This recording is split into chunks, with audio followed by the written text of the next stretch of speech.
السلام علیکم خوږو دوستانو. په د هیله امید چې راته روغ او جوړ به یو ځل بیا درته هرکلی وایم د انګلیسي زده کړې پروګرام کې. دوستانو نن به د شوټ په اړه خبرې کوو، کوم چې بیخي زیات استعمالیږي په محاوره او همداسې په لیکلو او په لوستلو کې بیخي زیات مهم لغات دی. خوږو دوستانو نو تاسو هم په غور سره فکر ورته کوئ، انشاءالله چې دومره مشکل به نه وي، په اسانه طریقې سره به زده کوو. دوستانو په داس باندې پیل کوو. شوټ چې دی دا هم لکه د مست په ډول د یو چا مجبورولو لپاره استعمالیږي. یعنې کوم وخت چې موږ او تاسو یو څوک مجبورو، یو خو ساده امر دی چې یو چا ته امر کوو، یو داسې امر دی چې یو څوک خامخا یو کار ته مجبورو، نو د هغې لپاره موږ او تاسو شوډ استعمالوو. لکه څه ډول مو چې په تېره ویډیو کې مست استعمالوو، نو هماغه ډول شوډ هم موږ او تاسو استعمالوو. دواړه د ضرور او باید معنی ورکوي، یعنې خامخا شوډ، ضرور، باید، خامخا. نو د هغې لپاره اسانه لاره چې ده چې د هغې استعمال موږ او تاسو زده کړو، هغه د شوټ فرمول زده کول دي چې موږ باید دا په څه ډول باید وکاروو. نو انشاءالله په اسانه طریقې سره زه درښیم.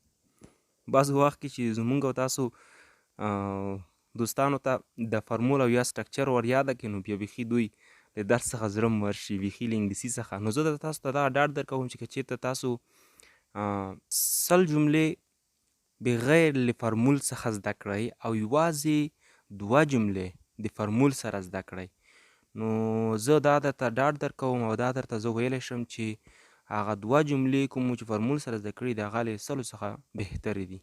نو دوستانو کوم وخت موږ تاسو شوډ استعمالوو، نو داسې به وکړئ تاسو چې لومړی به تاسو سبجیکټ استعمالوئ. د جملې په سر کې به سبجیکټ استعمالوئ او په سبجیکټ باندې موږ مستقلې ویډیوګانې جوړ کړي دي، هماغه ځای تاسو کتلی شئ. خو په لنډ ډول به یې زه یو ځل دلته د تاسو لپاره راوړم تر څو داس درته اسانه شي. دوستانو دغه دی ملګرو، دغه لغتونو ته ویل کېږي چې سبجیکټ. کوم بعضو وخت ورته سبجیکټ پروناون ویل کېږي او په لنډ حالت کې موږ تاسو سبجیکټ ورته وایو. سبجیکټ یعنې فاعل، هی، شي، ایټ، وی، یو، دی، آی. کوم وخت کې چې د سبنوم ایدول کېږي نو ورڅخه مراد به همدغه لغتونه وي. موږ دلته په د فرمول کې سبجیکټ لومړی راخیستی دی، چې کوم وخت چې د شوټ فرمول تاسو استعمالوئ، د شوټ جمله جوړوئ، نو تاسو به لومړی سبجیکټ دلته ولیکئ، یعنې له دغه اسمونو او له دغه لغتونو څخه به تاسو یو راواخلئ او له هغې وروسته به تاسو شوډ ولیکئ، شوډ. بیا به تاسو ورب ولیکئ، که چېرته لیکئ وروسته به تاسو جمله پوره کړئ. کم معنا جمله پوره کول. اوس تاسو ته په مثال کې بیا ښه معلومیږي. زه مثال درته راوړم. دغه دی دوستانو، مثال مې درته راوړ. نو تاسو به څه ډول وایئ؟ تاسو سم په غور سره فکر ورته کوئ. دلته پاس موږ په فرمول کې لیکلي دي چې لومړی به تاسو سبجیکټ راوړئ.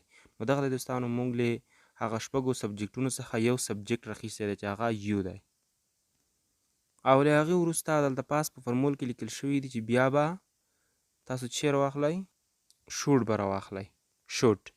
دغه دی ملګرو، دلته موږ شوډ هم راخیستی دی، له سبجیکټ څخه وروسته شوډ موږ راخیستی دی او له هغې وروسته فرمول کې لیکل شوي چې ورب به راواخلئ. موږ دلته ورب لړ راخیستی دی، تاسو خپله خوښه ده کوم یو ورب چې تاسو استعمالوئ، او له هغې وروسته به کمپلیمنټ جمله به پوره کړل شي. دغه ده، موږ جمله پوره کړې ده په انګلیش سره.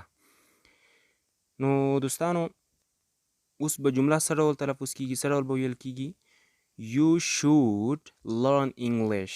You should learn English. ته باید ضرور خامخا انګلیسي زده کړې. You should learn English. ته باید ضرور انګلیسي زده کړې.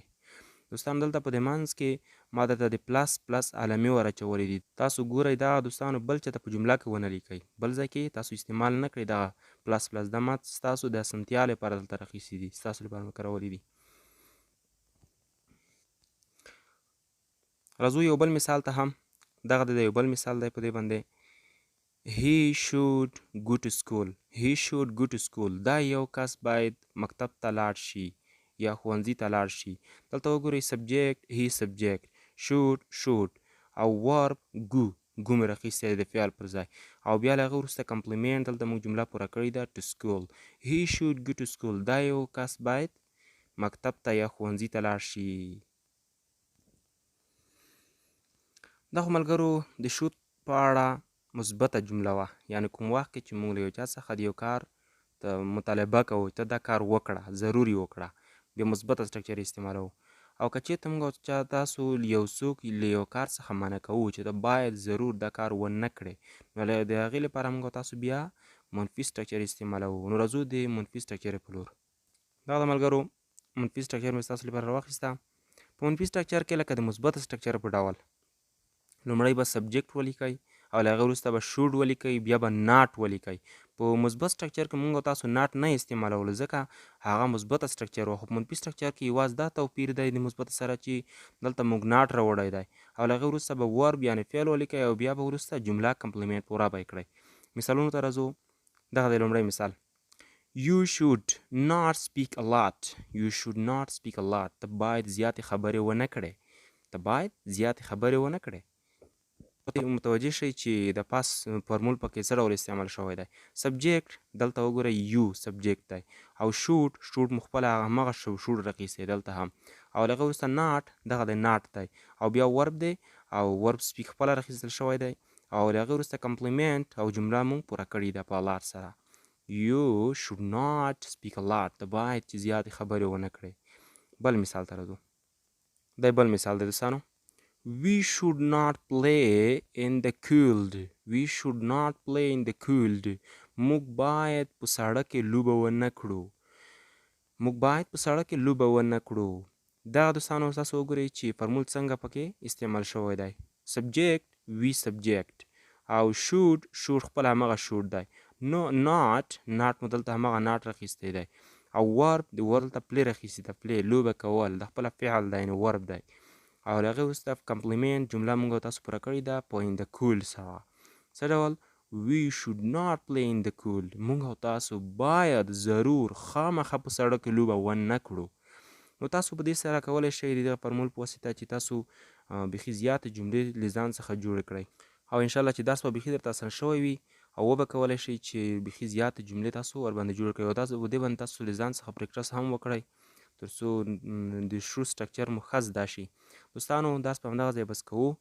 که چېرته ویډیو مو خوښه شوې وي نو ویډیو ته درسره لایک ورکړئ او بل په ډېرې مهربانۍ سره موږ ULD ټیچر یوټیوب چینل درسره سبسکرایب کړئ تر څو هره ویډیو چې موږ اپلوډ کوو تاسو ته په اسانۍ سره در ورسیږي او تر بیا د الله په امان. علم عمل شه.